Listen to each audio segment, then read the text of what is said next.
book club. There we go. Had one more click that I had to make. Golly, is my hair still messed up? Unbelievable. Okay.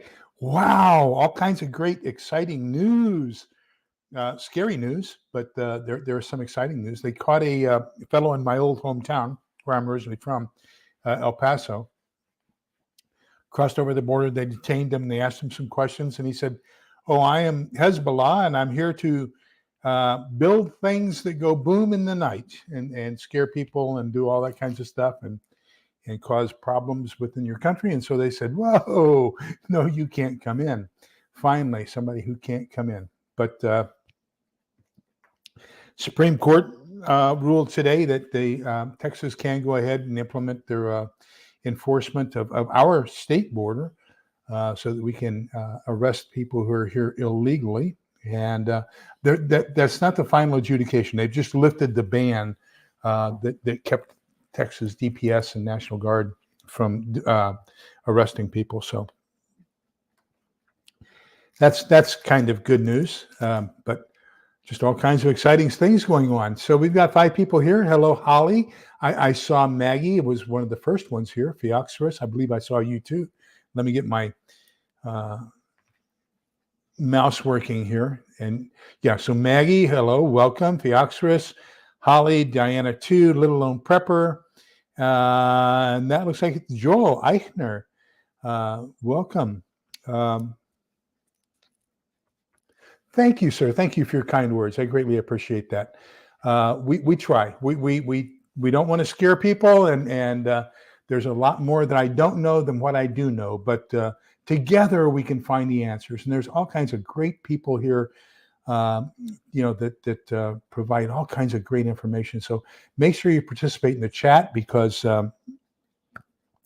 I don't have all the answers, but among us, we have a lot of very smart people who can help you with any questions that you have. And of course, we expect you to share your knowledge as well, because you are of value to us. And, we're in this together. And the only way we're going to do this is if we all prepare together, work together, treat each other with kindness, be polite and respectful to each other. And if we can do that and share the knowledge that we have and develop a game plan, I think we can all get through this. And that's what we're here for, is how can we do this together?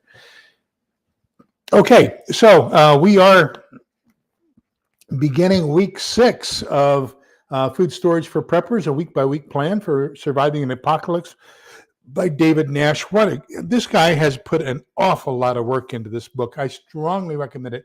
This is a must-have book for your library. And the link for it is down below. I'll make like 30 cents if you buy it off my Amazon link down below. You don't have to.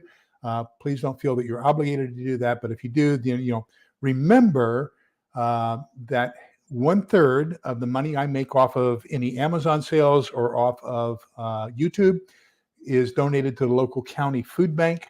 1/3 is dedicated to the group that I work with, and I give them probably about 8 hours a week as a volunteer, and that's St. Vincent de Paul. So we go out and help people who are having crises in their lives, whether that be financial or spiritual, emotional, whatever. Oh, by the way, such great news. There is now a nationwide number, 988. So if you see somebody who's having a mental health breakdown, instead of dialing 911 for the normal police, 988 will get you police who are specially trained in handling mental health crisis moments. Hello, Cats and Prepper. Welcome, or Cats and Prepping, I'm sorry, welcome. But that will get you people who are specially trained in mental health first aid so that they can help that person. We're seeing way too many people where we're having the normal 911 police reacting to what should be a mental health emergency and not necessarily a criminal emergency. So at least here in our county, we have a special task force, and right now it's a lieutenant and 3 officers who are trained mental health providers. There's somebody available 24 hours a day to help with a mental health crisis so that we can assist them in case there's any kind of emergency. If you see anything anywhere about how to handle emotional crises, how to handle mental health crises, how to deal with stress, and how to help others deal with stress. Please get yourself ready for it, because I think things are coming where we are going to see the public falling apart logarithmically compared to what we saw after 9/11. I think that our people are who are not preparing themselves mentally, emotionally, are going to have a very, very difficult time. And of course, that can overlap into affecting you, unless you are prepared to help them and understand how you can help them with a mental health crisis. So please add that to your preps, is searching for mental health first aid. That's the name of the class that's being offered. You can usually get it. There's some organization in your county. Usually, it's going to be some sort of a mental health facility that will offer. There's a reduced version, a 4-hour version. There's an 8-hour version. There's a 16-hour version. I would recommend you get at least the 8-hour version of mental health first aid, and that's going to be help other people. It'll help you help yourself. The more you can identify in yourself as what your shortcomings are, the more you can prepare to overcome those shortcomings. So please take advantage of that if you get the chance. Let me see. Gussie Life, your name never comes out like right in my comments. Okay, great. We've already got good chats going. So week 6. So what we should have done in preparation for this week. Remember that he has a weekly $10 weekly food program. It's more than that now because of inflation. But when he wrote the book, it was $10 a week would get you over the course of 52 weeks enough food to provide 2,000 calories per person for 2 people for 10 months out of the year. So we are accelerating that. We're doing 4 of those. We're saying probably spend about $50 a week. And what can you get that's going to, by the time we finish this, which will be 13 weeks, and we're almost halfway through, then you will have enough for 10 months worth of food stored. And so in preparation for this week, you should have acquired 5, let me see here, 8 cans of tomato soup. I'm going to think that that's probably 20 pounds. It's a misprint. There's no pounds in front of it, but probably 20 pounds of sugar, 8 cans of tuna, and 6 pounds of shortening. So that's what we should have acquired for this week. Now, in preparation for next week, week 7, once again, we're back to the 50 pounds of wheat or flour, 5 pounds of honey, 10 pounds of powdered milk, and 20 pounds of sugar. So that's why I said 20 pounds for this week, is because it does say 20 pounds for next week. I mean, he's pretty consistent in how he does these. So you should have acquired last week in preparation for today, 8 cans of tomato soup, 20 pounds of sugar, 8 cans of tuna, and 6 pounds of shortening. In preparation for next Tuesday, you should acquire this coming weekend, probably 50 pounds of wheat or bread mix or flour, or just something that you can make some sort of a glutinous type of a starchy meal, bread, tortillas, cake, or whatever. Then you're also going to want to have 10 pounds of powdered milk, 20 pounds of sugar, and 5 pounds of honey. Now, honey is one of those that has an indefinite shelf life. So once you acquire it, it can stay good. When I had my store, and I sold survival items in my store, I had a contract with the local honey manufacturer, and he would trade out things that had crystallized. But to be totally honest with you, get a simmer in a pot of water, a simmering pot of water. Put your honey down inside of it, and anything that is crystallized, it'll make it back to normal. So that's all you have to do, is apply a little bit of heat. Make sure you a little bit of room for it to expand once it gets warm, or else it could blow up. But all you have to do is just warm it up slightly, and the crystallization will go away. So that will take care of that problem for you. Let me see where we are. Golly, let me move my emery board. Somebody told me that men appear far more intriguing when their fingernails are taken care of. So I decided I would take care of my fingernails. Maybe somebody would like me if I had clean fingernails and they're neatly groomed. So we'll see if that works. Maybe I might become more of a likable person. We never can tell. Let me see. So Maggie says that too many people are wanting to see what is going on. I think those will be the ones hardest hit. Aren't wanting to see. Yeah. I agree. There are those with their heads in the sand, and they're going to be the ones who are going to overreact, and probably. I am afraid that there will be a lot of self-inflicted hardship by a lot of people who won't be able to handle the stress. So yes, I agree with you on that.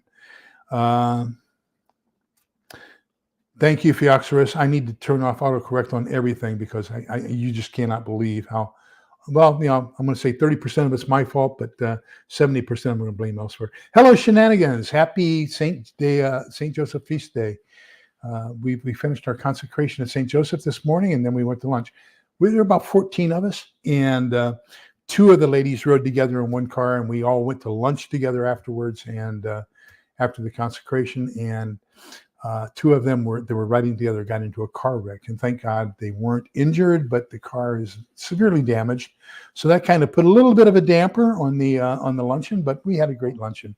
Hope things are going well in your neighborhood as well. KP Heathen, hello, welcome. Always glad to see my brothers from Louisiana here with this Texan. So that's fantastic. Yes, Maggie, that's absolutely correct. The honey is a fantastic, phenomenal first aid tool. You can apply it topically, and it is something that you can apply topically, and it will heal. Now, I will tell you, when I had, which arm was it? It was this hand, right here. You can't even see it hardly. There's a little bitty scar, but my surgeon took a size of a $50 of skin off of here that was cancerous. And so he just kind of, deadened it up and then took the scissors and cut the top layer of skin off, and he saw the muscle. And so he told me, just take petroleum jelly and then apply a gauze pad over top of it and, tape it and keep it shut, but keep that petroleum jelly on there. And look at that. You can hardly tell. I mean, this is an older injury. This here is when they first discovered the cancer. So they cut that across there. But, this part right up here is you can't see anything where I put the petroleum jelly. This one where they stitched it shut, it has a scar. I didn't put any honey or petroleum jelly on it, and that's why it has a scar. So, if you put petroleum or honey jelly on your wound, then it's also going to heal without a scar, which is good news. Let me see here.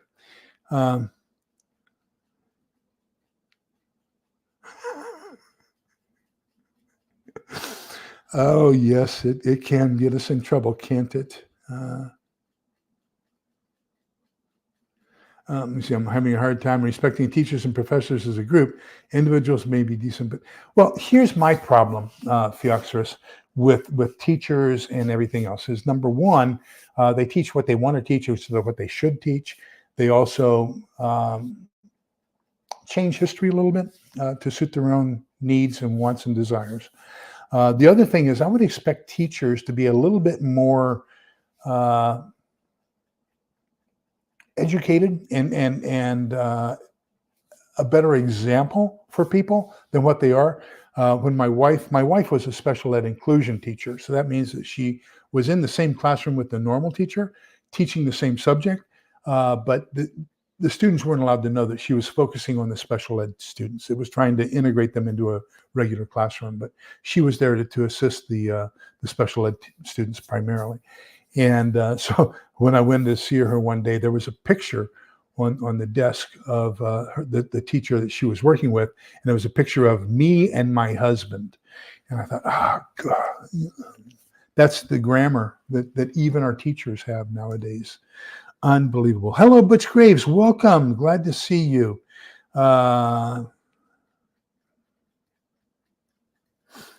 Yeah, you don't want to keep it heated for too long. You want to get it back down to a cool state, or else it can ferment. But that's the wine of King Henry VIII. That's mead. That's honey wine, Herdegwein auf Deutsch. What do you think? Okay, so show me your nails. So there you go. Got a birthday present off to my son-in-law. So I got my daughter a bug out bag. I got her, a 3-month supply of freeze-dried foods. I was doing everything I could, straws, life straws and everything, camp cooking kit. She was set up. She returned 90% of it when she moved from here to New Jersey because they didn't want to ship it. They didn't want to pay to have it shipped. But she kept the fixed blade knife and the pocket knife that I had given her. And her husband loved the pocket knife that I had given her, so he took it from her. And so his birthday is day after tomorrow, and so we were talking and said, "What do you want for birthday?" And he wants a Kershaw, so we bought him a Kershaw knife, folding knife, for his birthday. And I probably would not like it. It's a Tanto blade, and it's also CR118, which is a stainless steel. I prefer, either tool steel, A1, A2 tool steel, or 1085. But I prefer, a high iron steel and for my knives. They are rust prone, but if you take care of them and keep them, oiled and you keep them clean, then you don't have that much problem with the. You don't have that much problem with rusting. There we go. Oh, thank you, Maggie. Absolutely, you're absolutely right. Let me see where we are. So I just watched the opening of Patara's new video, and she showed a gallon of Kirkland olive oil for 50. Wow. Kirkland is Costco. And gosh, that would have to be cold pressed and all kinds of special things. That's an exorbitant price. I think the most I've ever paid for it. Oh, but you know what? I'm thinking a quart. So that may be very valid. But I think I paid $18 for extra virgin cold pressed in a metal can. Kirkland was $18 a quart. And there's 4 quarts to a gallon, so that would be $36. That'd be $72 for a gallon. So I guess that is a pretty good price. I don't know. Let me see. So Maggie uses honey on mosquito bites. It pulls the toxins out and stops the itching. I use Clorox bleach, and especially on fire ant bites. We have a lot of bad fire ants here in Texas. Oh, are you all reading this? In preparation for the last Thursday of this month, there's something in here I thought was really cool that he does to, while we're on the subject of venom, but they do something, he does something, I think his name is Jimmy. Jimmy does something with snakes that is kind of neat, but a revenge thing. I sent my sister a picture of that same olive oil last week. It's horrifying, but they have another bottle next to it for $25. Wow. Easiest way to clean under your nails is to scrub harder when you wash your hair after a shower. Oh, wow. Thank you. Yeah, and I'm having problems. So I'm taking vitamin E because I'm having problems with very brittle nails right now. So thank you for that advice. I do that, but gosh, there's not much hair left. When I think the rule is once you hit 60, it starts falling out faster than what it developed when you were a child. I do know that I used to go at 9 o'clock on Tuesday mornings, every Tuesday morning, to the barber when I was on active duty and tell him to cut it and thin it. Now I would like to go every week and tell him to thicken it. See what we can do if I can't get any added back in. Hello, Sumi. Hello, Triple G Farms. Welcome. And just a mom doing this stuff. Welcome. Great name. So happy you could join us, and thank you for being here. Let me see here who else we have and what else is going on.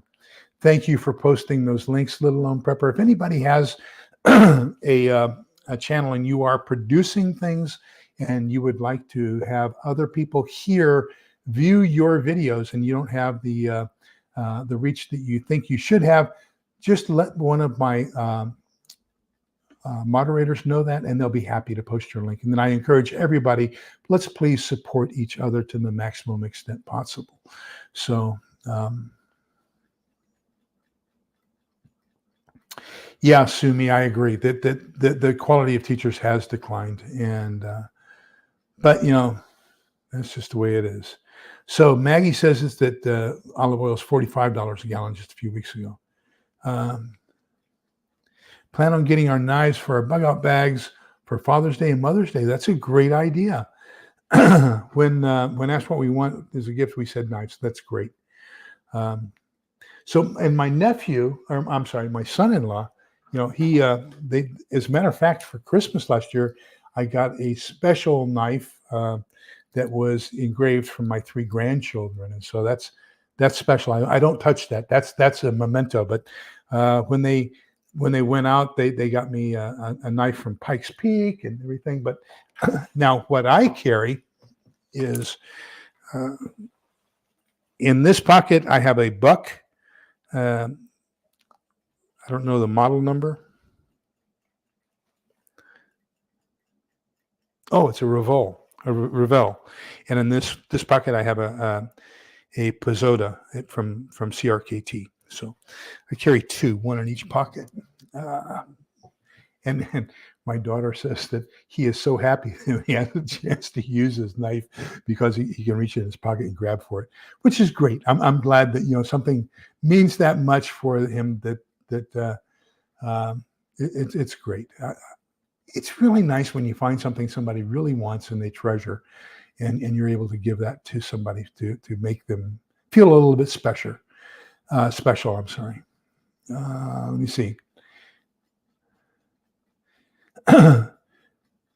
So Maggie is talking about her 2 babies, let's call them, and so Bjorn and oh gosh, I'm going to forget the other one's name. One's name is Bjorn, and the other's name is, she's going to tell me. Tell us the names of your puppies. And Maggie, I need to make you I will, after tonight, I'll make you a moderator, and then that way you can post links to your puppies, because I think that's one of those things that people are doing that, there's your link. Loki and Bjorn. There we go. Little Lone Pepper posted your link. So yeah, she does a lot of great 1-minute clips, very well behaved and trained dogs.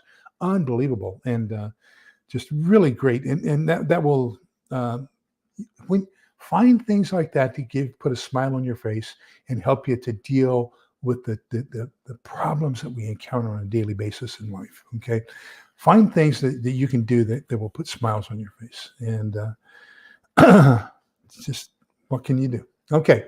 Project. So make sure you get this book. I'm not going to tell you the secrets that are in it. I encourage you to get it. And, but anyhow, Edith Wallace, welcome. Good to see you. So project number 21 is how to pot meat. So potted meat was one of my favorites growing up, as well as canned liverwurst, Leberkäse in German. And those were 2 of my favorite meats. And I also took them camping quite a bit. We also had the little glass jar of dried beef that we would take, and jerky, and of course cans of chili and Spam. And that would be primarily what we did. Right after I graduated from high school, there was a group of us, and we got a job with the National Geodetic Society. And we learned how to survey. And we surveyed the west bank of the West Fork of the Gila River in the Gila National Wilderness area. And so what we did was one person would cast upstream and catch trout, and we were catching keeper trout every other cast. And but we lived on trout for like 4 weeks, and canned meat and potatoes and stuff like that. And that was just such a great adventure, right after you graduate from high school. Okay, so Sumi is asking, what is potted meat? Well, potted meat basically is boiled, ground, emulsified in fat meat that preserves for a very long time. And so it's a version of pemmican that the Native Americans used, but they would mix their fat and boiled ground, very finely ground beef. They would mix that with blueberries and some other things that they had on the plains, primarily the seeds of grass that they would crush. Now remember, wheat is a form of grass, as is corn. And so they would crush that and make it into a powder or a flour, mix that with their meat, their fat, blueberries, and that's basically what they would live on for months. So, when we talk about what is it that we're afraid that we're going to have food monotony or whatever, I believe it is, the Native Americans ate the same food 3 meals a day, 4 meals a day, 5 meals a day for months on end. And, I don't think that they got too bored with what they had. They would, of course, relish when they could get a buffalo or something else, or a rabbit or a squirrel or anything else to add to their stock, as well as one of the things that we need to pay attention to from them is they didn't have rods and reels and hooks and everything else to go fishing. What they would do is they would create traps in the water. So if you get the Foxfire series of books, or if you get a good Boy Scout, the old 1947 brownish colored covered Boy Scout field book shows you how to build traps using sticks in a stream or a riverbed, so that you trap fish, and then that way you just go in and pull them out with your hand, and you don't have to spend all day with a hook, line, and sinker. So it's a fantastic methodology. So we could learn an awful lot from the Native Americans. They're the ones who basically taught us how to survive on this land. Oh, excuse me. So let me see. Oh, wow, great. So Merritt Island is the sea trout capital of the world. I found at our local HEB, so the primary grocery store here in Texas is HEB, Howard E. Butts. But I found that they have little cans of tuna. So I've been purchasing, so you get cans of tuna, you can get your cans of, trout. They have little cans of trout, rainbow trout. And so I'm sure they're farm raised, but you can get tuna, crab, shrimp. What else? You get mackerel, sardines, anchovy, all kinds of various fish that are great for you to add to your prepping. Remember that one of the things that we were supposed to get for this week was 8 cans of tuna. So that's kind of great. Potted meat is a meat spread, yes. And I like it with onions and Miracle Whip. So that's how I eat my potted meat. Same thing with my liverwurst. I love those. Hello, Camp Patton Family Compound. Welcome. Good to see you. I'm glad you made it. Upper Peninsula of Michigan is Joel Eichner. And here we are in the central portion of Texas. Right now it's beautiful. It's gorgeous. It's 71 degrees. Bluebonnets are blooming everywhere. About 2 weeks early, we've had some good rain. We are still in severe drought. We have not broken the severe drought, but the months of March and April and early May is when we get the rain, when we get the water, when we get decent temperatures. But once the end of May, we start getting into June, July, August. August and September are unbearable. We're going to have usually 50, 60 days over 100 degrees. But right now is a beautiful time for Texas. Oh wow! Okay, I think it may have been Starkist that I found at HEB. Oh, thank you, Green Man Prepping. Great. Oh, and by the way, welcome. Good to see you too. Don't forget, he has his live immediately following this one. So if somebody would put the link to Gray Man Prepping so that people can go over there and follow him, that would be fantastic. So Gil, Gray Man Prepping, used to work for DHS and primarily FEMA, writing up. He was the guy who did all of their emergency plans. So he is the developer of a lot of the plans that we encourage that you develop. So he is a contact to have. He is extremely knowledgeable, and very willing to share that knowledge. So make sure you follow him, please. Snowing, is that the UP of Michigan? Let me get up there. Let me get my mouse working here again. Joel Eichner, I believe. Oh, no, Sumi in Canada. Okay. We went to Region 10 Canoe Base when I was in Boy Scouts in Michigan, and I don't believe it was the Upper Peninsula? But anyhow, it was all, we had to carry our canoes over land, get in the water and go again. And it was gorgeous. Absolutely love it. Yeah, make sure you get plenty of canned chicken as well. Project number 22, a Cultivator disc grill, or a disco. So it shows how to take one of the discs off of a disc harrow, a lot of people will call it, that is pulled behind a tractor, and it basically breaks up the earth in preparation for planting your seeds. And so you can take one of those discs, and that is tool steel. So you can shine it, you can get it really, really shiny, and you can turn that into a grill, basically a barbecue. So he shows how to do that here. Great directions on how to do it.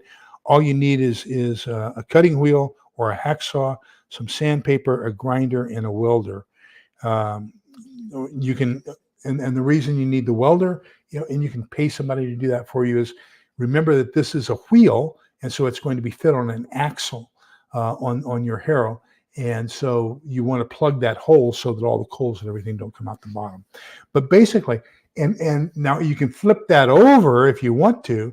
And there was a thing that was very popular, at least here in Central Texas, about 20, 30 years ago, and it was called the Mongolian restaurant. And so the Mongolians would take their shields, and instead of having it so that it was concave, kind of like a wok, they would turn it over so it was convex. And they would soak their meats, and they would marinate those for a while before they threw them on the grill. But the fire was underneath, and so the grill was basically convex, and it sloped down. And so your meat would be up top where the concentration of the heat was, and they would take their sword and move the meat around on their shield. So that was the Mongolian recipe. So you can do the same thing with the disc. Once you get that hole plugged, and if you don't want to plug it, you can turn it upside down and use it as a Mongolian shield, and use that as a cooking tool if you want to. Okay, so then we have, and then he gives a recipe for beef discata, which is basically the same thing as what the Mongolians would filter. Project number 23, critical. I think it's going to be essential. The book is worth the price just for this project in and of itself. But it's basically, how do you take a bottle, and I'm going to make sure I have this cap on tight, turn it, invert it, cut this portion off here, and then you're going to use a combination of cotton, sand, clean sand.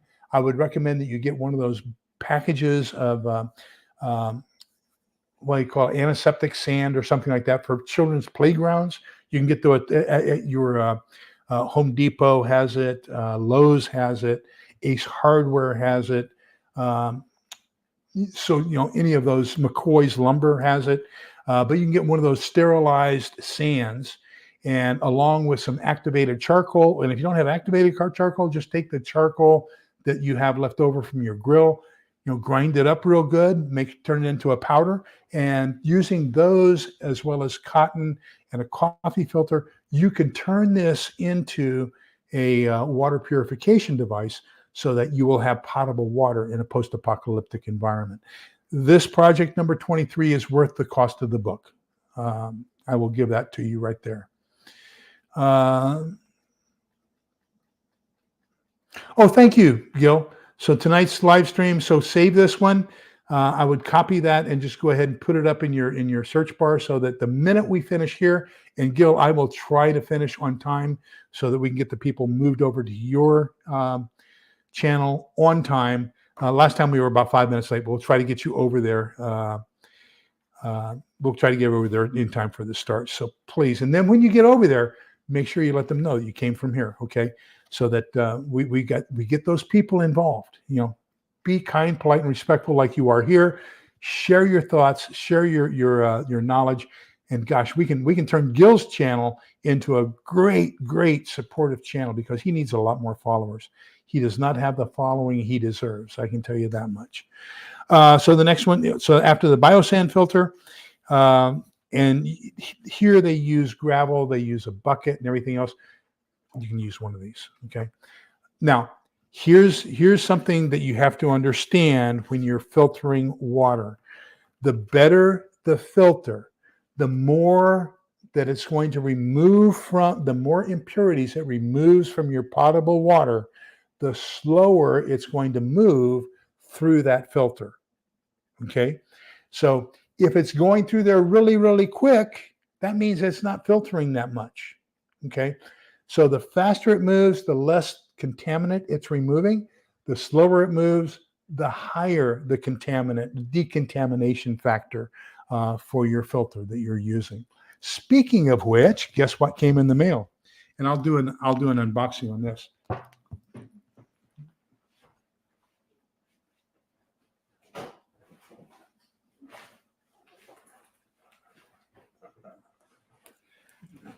So it arrived, and this is my, I believe it's,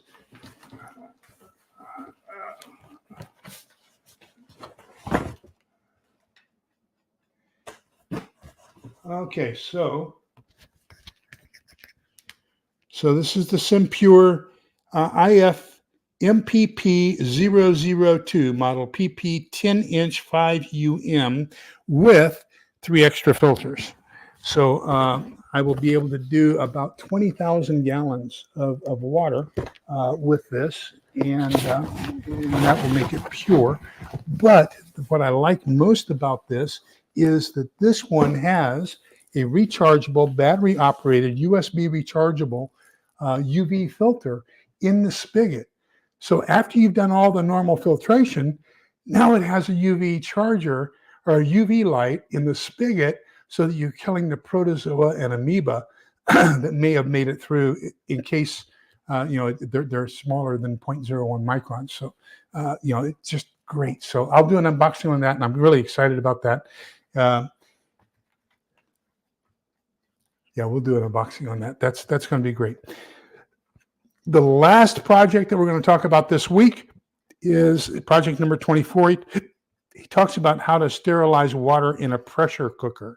So I have the can cooker system, and by Seth McGinn, and I'm also an affiliate of that. There's a link for those. No, I didn't put a link in there. Yes, there is. There's a link for the can cooker. The can cooker basically is an old milk jug that the people on the wagon trains would use, and they would put all their stuff in there and make. Basically, they put a small hole in the top of the milk jug, those big metal milk jugs, and then they would use that to pressure cook, because they would vent some of the vapor out so that they could maintain a constant pressure and not have it blow up. But that would be, if you're thinking about an electric type pressure cooker, I'm afraid that we may not have electricity available to us in most circumstances in a post-apocalyptic world. So you're going to want something that's going to be able to be used over coals or over an open fire. But he does get into basically how you can purify water in a pressure cooker. And it's a 14-step process that he goes into great detail on. He gives you the specs on how to do it and everything else. So 2 of the 4 projects this time for this week are going to be water purification, water filtration, water sanitization, so that you can have potable water in a post-apocalyptic event. Okay. Okay, let me catch up with the when the world goes to pot. I'm going to rule the Upper Peninsula. Call me Commander. 3 or 4 hits later, call me the High Commander. Okay.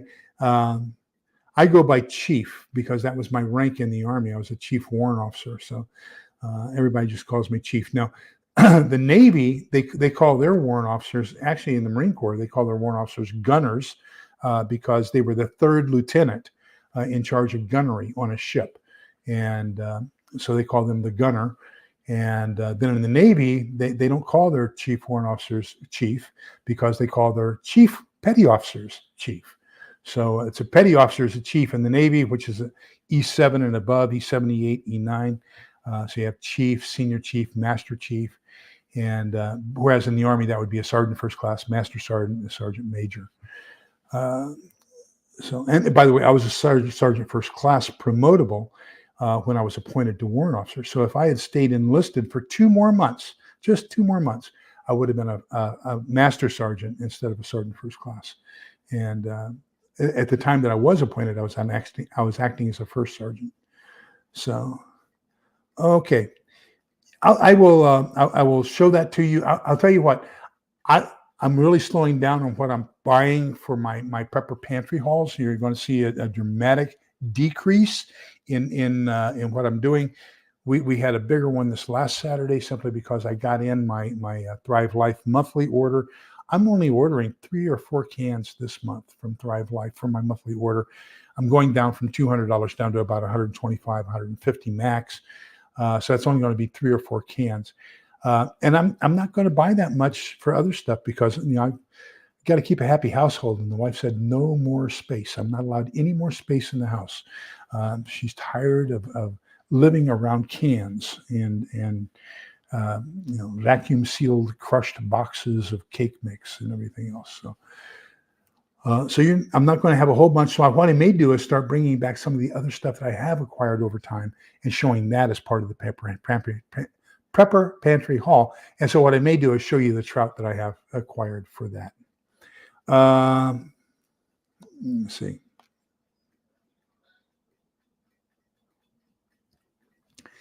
Okay, so we're talking about probably meat on crackers and different types of fish on crackers here. UP is also supposed to be pretty free from any threats as far as there's nothing of military value that would warrant an attack against the Upper Peninsula of Michigan. An excellent channel from Azerbaijan. Oh, wow. With a lot of cooking, and they created their own oven as well as a portable element using a metal pail and concrete. Fantastic. I like Azerbaijan. That's what we used to say Tashkent when I was in the military, because when you were inside a SCIF, a secure compartmented intelligence facility, you had to have a badge, right, showing that you were authorized to be there. And it also showed what you were allowed to have access to, your clearance status. And so Tashkent is the capital of Azerbaijan. So Azerbaijan, right? Do you have your badge on? But that was just one of the ways, because we were all Russian linguists. So that's how we kind of did it. Let me see.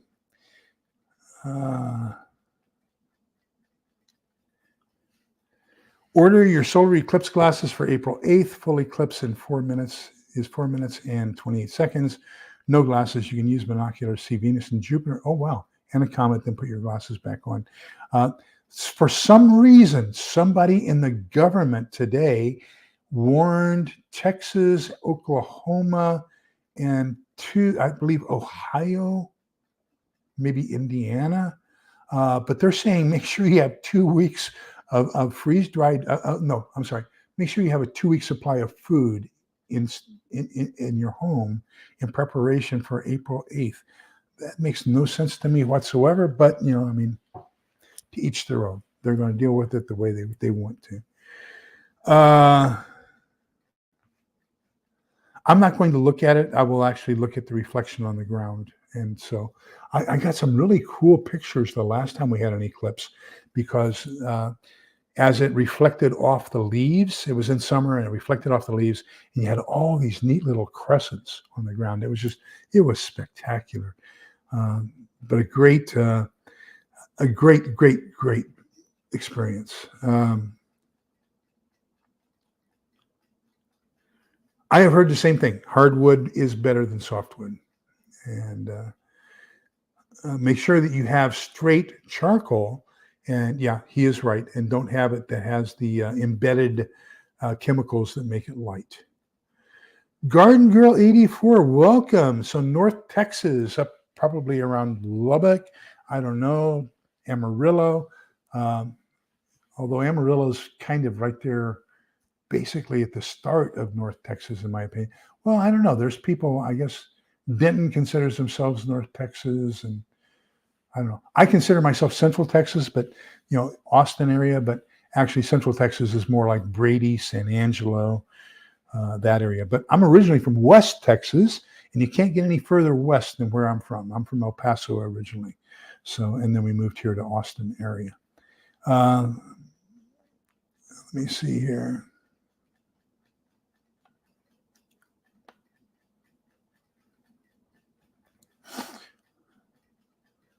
And so, okay, it looks like we're going pretty good here. During the eclipse, expect a 20-degree temperature drop. Really? Wow. I didn't know that. And gravity will change. Expect earthquakes. Things are going to happen, once in a lifetime things. I watch Suspicious Observer. I strongly recommend his channel. He is a solar type of a guy, and so he gives us all kinds of stuff. There, by the way, we do have an M-class flare that we're going to get a glancing blow from probably as early as Thursday, or either Thursday or Friday. So there will be some minor inconveniences caused by the M-class flare, but we're getting into that time where we're going to see a lot more flares and possibly even some CMEs. There was a massive coronal ejection that happened yesterday, but it was directed north and to the right away from us.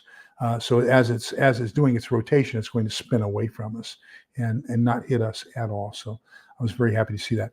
I saw something from Mary Greeley News just before I started this. I have not checked it out yet, but she was talking about a incursion and an earthquake swarm in Yellowstone. So that may be in preparation for what we're seeing as well.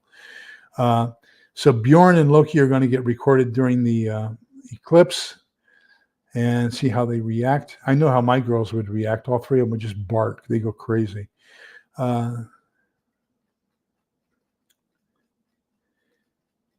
Yeah, she wouldn't let me do that at all. There's no way on earth she's going to let me do that. But yes, I agree. Especially, and we were just talking about an aspect of this today, that our favorite house was the very first house.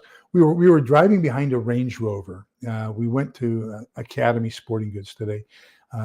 She wanted a pair of UFAs, so that's what I wear, is UFAs, and I need the arch support for my feet. And so we went to get her a pair of UFAs, and we were behind a Range Rover. And she said, "That car, do you realize that car starts at $75,000? She had looked it up online. I said, "So what you're saying is now the price of a car is the price of what we paid for our first 3-bedroom house back in 1987 in Arizona." And I said, "Gosh, I love that house." And she said, "Yeah, if we could have that house all over again." It was stucco, but it had 2x6 frame. So that meant that the insulation was a lot more efficient than a normal 2x4 frame. And it was just a fantastic little house. And we could have added a room or two to it as add-ons, and it would have been perfect as we expanded. But, we came back to Texas when I retired from the Army. So let's see where we are.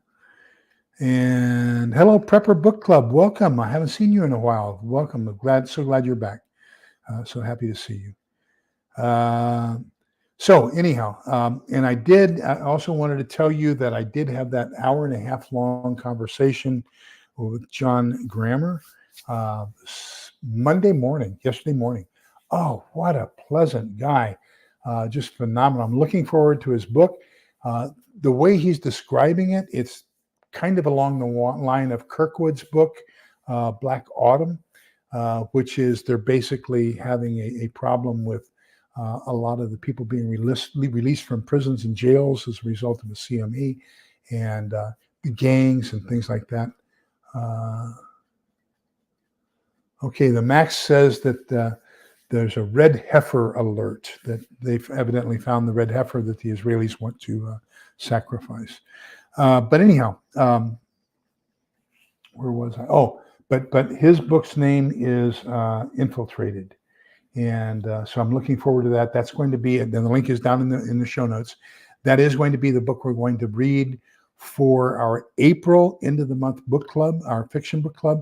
And he has agreed to be on the live with us so that he will be there to answer any questions you have as we discuss the book and everything else. So we're very blessed. We've had Stephen Smith from the Stonemont series. We've had Chris Weatherman, who is a American from his Survivalist series. We've done almost all of his books, I believe. We just did the most recent one. There may be one or two more out here shortly, but we've interviewed him. We've done Franklin Horton. We interviewed him. And then we are working on book number 4 of the Borrowed World series. And that's the one we're going to do. I believe it's the 25th of this month is the last Thursday of this month.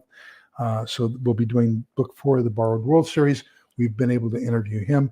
So we've had some phenomenal interviews from these authors and just great books, great learning. Bill Fortune, of course, is, in my opinion, the epitome of it, because his 1 second after, 1 day after, and 1 year after series probably got this whole genre of books started. And then you've got James Wesley Rawls and his 3-book series, The Patriots, and a lot of good prepping tips in there. Strongly recommend him as well.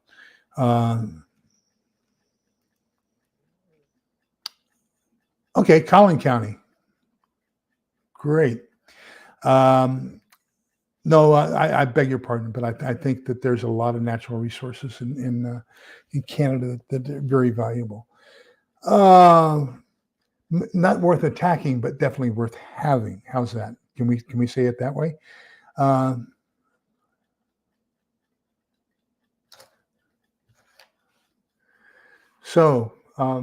And that's something I've been advocating for quite a while, Joel. If you follow me, you'll find out that I am one who says that I really don't think. Remember, the vast majority of fallout will occur when you have a ground burst, and that's what everybody's predicting is a worst case scenario. I think the vast majority of them are going to be air bursts and minimal fallout. So, where we're going to have the ground bursts are going to be against Raven Rock and Cheyenne Mountain and, some of the Minuteman silos. I believe those will probably be ground bursts because they want to dig up that soil where those underground facilities are, create a crater, have that concussive effect with the explosion. But I think, we're probably going to have maybe 50 ground bursts, and the rest of them are all going to be air bursts. So I think it's survivable. That's my opinion. I think that it will be survivable. Let me see. I was at Fort Huachuca down on the southeast corner, right on the border. Fort Huachuca is the headquarters of military intelligence. And so it's in a little town called Sierra Vista, right outside Sierra Vista. Fort Huachuca was actually a Buffalo Soldier post. So that was the blacks who served in the army after the Civil War and fought the Indians. So that was a Buffalo Soldier post made famous by the Buffalo Soldiers. And the reason they were called Buffalo Soldiers is the Indians referred to them because they felt that their hair on their head felt like buffalo fur. And but anyhow, they were there primarily to protect this little town about 18 miles away called Tombstone. That was a very precious silver mining camp. And then the Gila River, there was an earthquake in Arizona. The Gila River went subterranean. And so all that really fertile farming land that had been where the Gila River had come right outside of Tombstone, between Tombstone and Sierra Vista, it was very fertile farming land. When the Gila River went underwater, or was it the Monongahela? But anyhow, one of those rivers went subterranean, and it flooded the silver mines so that they're no longer capable of getting the silver out of those mines, and it also ruined the farming in the area.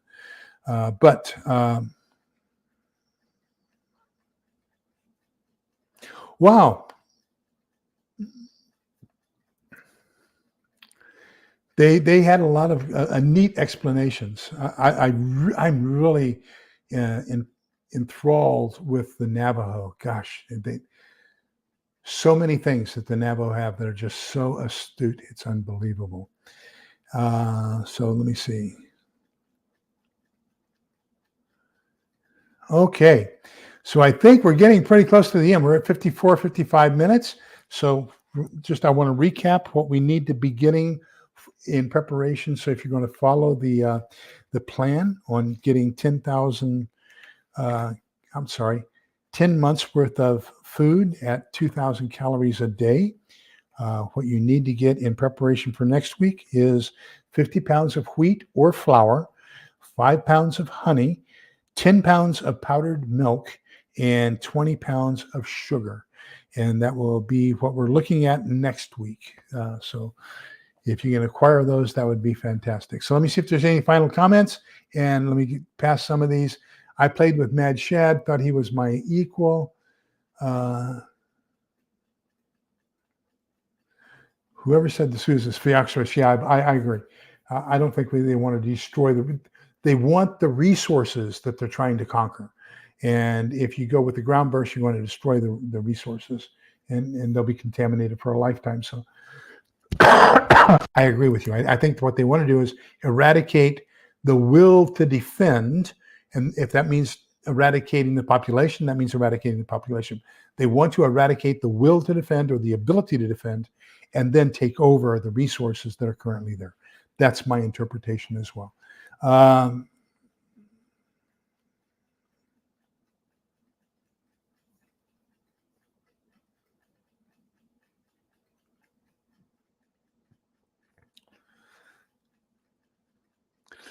The only time I shut people down is if they attack somebody else, or I just want us to be kind, polite, and respectful to each other. It's okay to disagree, but when you realize that it's a disagreement, structural or whatever, just say, okay, it's time that we agree to disagree, and then move on to a different subject. One of the things that I believe it was St. Thomas Aquinas said in his Summa Theologica, but he said that, there was a dream, and he was on the shore of a lake, and he had dug a hole, and he was talking about understanding God and understanding our role in life. And he had a seashell, and he was trying to empty the lake into the hole in the sand. And it was, he says, trying to get, the lake is God, trying to put God into our feeble human mind with this seashell is like trying to drain a lake into a small hole. And it just can't be done because it's going to seep back out and everything else. But he also said right after that, he said something very, very interesting. He says, to a person who believes, no proof is ever necessary. And to a person who doesn't believe, no proof is ever sufficient. And so I think that's the way it is when we have disagreements. Sometimes when we are trying to share with each other, we're so convinced on trying, we are so dedicated in trying to convince the other person that we're right and to come to my point of view, that we fail to understand that that person is not going to accept our rationale because their mind's already made up. And we're not going to accept their rationale. Our mind's already made up. So the best we can do is explain why we have the position we have and just leave it at that. If they accept it, they accept it. If they don't, they don't, And that way you can keep your friends that way as well. Canadian Prepper just came across and said, alert, it's starting. 2,000 French troops have crossed into Ukraine, and a nuclear power plant has been attacked. We'll have to see what that is. So Numbers, Book of Numbers, chapter 6, verses 24, 25, 26. And it says, the Lord bless you and keep you. The Lord let his face shine upon you and be gracious to you. The Lord look upon you kindly and grant you peace. So do me a favor. Remember that we're all in this together. We're sharing our ideas. We're sharing our support. We're sharing our knowledge. We're sharing our wisdom. We're sharing what we have learned and what works for us. You can accept it or reject it. That's okay. But we're sharing, and we're all in this together so we can come out the other side together because we make each other better. So please be kind, polite, and respectful to each other because Togetherness is how we'll survive this. So thanks for being here, people. I am so happy that you're all here. Let's go over to Gil's channel. And remember, we put that link up there earlier. He's got his live coming up starting here in about a minute. Take care, everybody. Have a great evening. See you next Monday and Tuesday. Okay, take care. Bye-bye. Oh, I got to get rid of all these so I can get to the... Come on. There we go. Take care, everybody.